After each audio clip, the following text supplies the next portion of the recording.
आपने देखा होगा कल बरेली के अंदर वो मौलाना भूल गया कि शासन किसका है। तो ये मानता था धमकी देंगे और हम जबरदस्ती जाम कर देंगे, लेकिन कर्फ्यू का सबक तुम्हें ऐसा सिखा देंगे कि तुम्हारी आने वाली पीढ़ी दंगा करना भूल जाएगी। बरेली की घटना को लेकर उत्तर प्रदेश की सियासत पूरी तरह से गर्मा गई है। प्रदेश के मुख्यमंत्री योगी आदित्यनाथ ने बरेली की घटना पर कहा, बरेली में एक मौलाना भूल गया था कि शासन किसका है।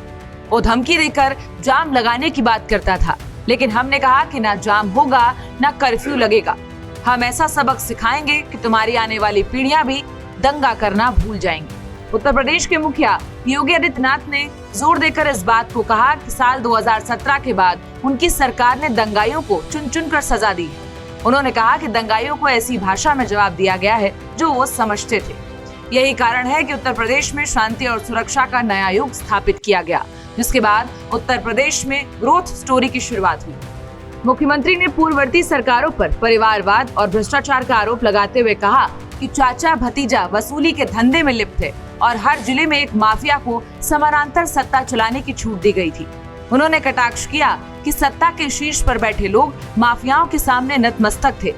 सत्ता के मुखिया माफियाओं के कुत्तों से हाथ मिलाकर गौरवान्वित महसूस करते थे। आपने देखा होगा कल बरेली के अंदर वो मौलाना भूल गया कि शासन किसका है। वो ये मानता था धमकी देंगे और हम जबरदस्ती जाम कर देंगे। हमने कहा जाम नहीं होगा, कर्फ्यू भी नहीं लगेगा, लेकिन कर्फ्यू का सबक तुम्हें ऐसा सिखा देंगे कि तुम्हारी आने वाली पीढ़ी दंगा करना भूल जाएगी। क्या तरीका है ये? आप सिस्टम को ब्लॉक करना चाहते हैं। और यह प्रवृत्ति थी यूपी के अंदर, 17 के पहले यही होता था। और हम इसी बात को कह सकते हैं कि 17 के बाद हमने कर्फ्यू भी नहीं लगने दिया, लेकिन ऐसे बैरियर को चुन चुन करके वे जिस प्रकार की भाषा को समझते थे उस प्रकार की भाषा से उनको समझा करके उसको उसकी सजा दिलाने का काम भी किया है। उत्तर प्रदेश को बीमारू बना दिया था। परिणाम क्या था? दंगे होते थे, दंगाइयों को मुख्यमंत्री आवास में बुला के सम्मानित किया जाता था, दंगाइयों की अवभगत होती थी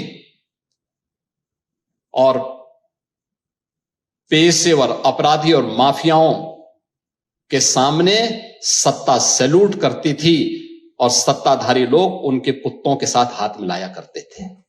यानी एजुकेशन के एक नए हब के रूप में हेल्थ सेक्टर में 1 डिस्ट्रिक्ट 1 मेडिकल कॉलेज साकार हो पाएगा।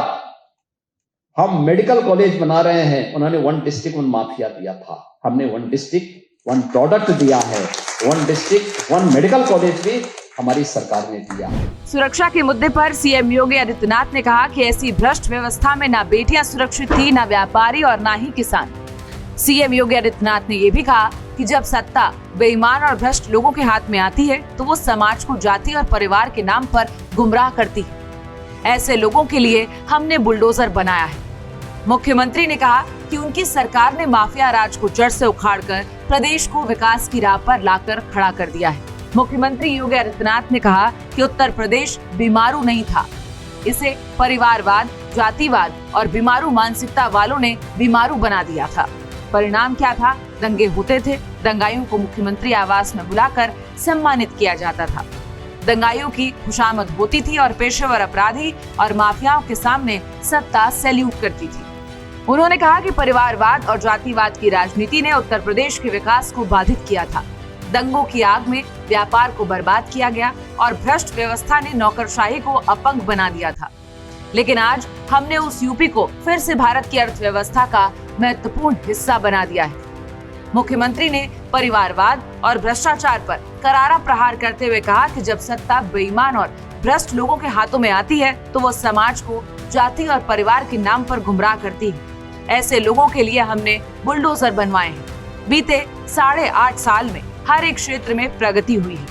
आज से 8 साल पहले उत्तर प्रदेश में वर्ल्ड क्लास इंफ्रास्ट्रक्चर की कल्पना करना भी असंभव था। पर्व और त्योहार आते थे तो उत्पात शुरू हो जाते थे। अब उत्पातियों और उपद्रवियों को 7 पीढ़ियां याद आएंगी।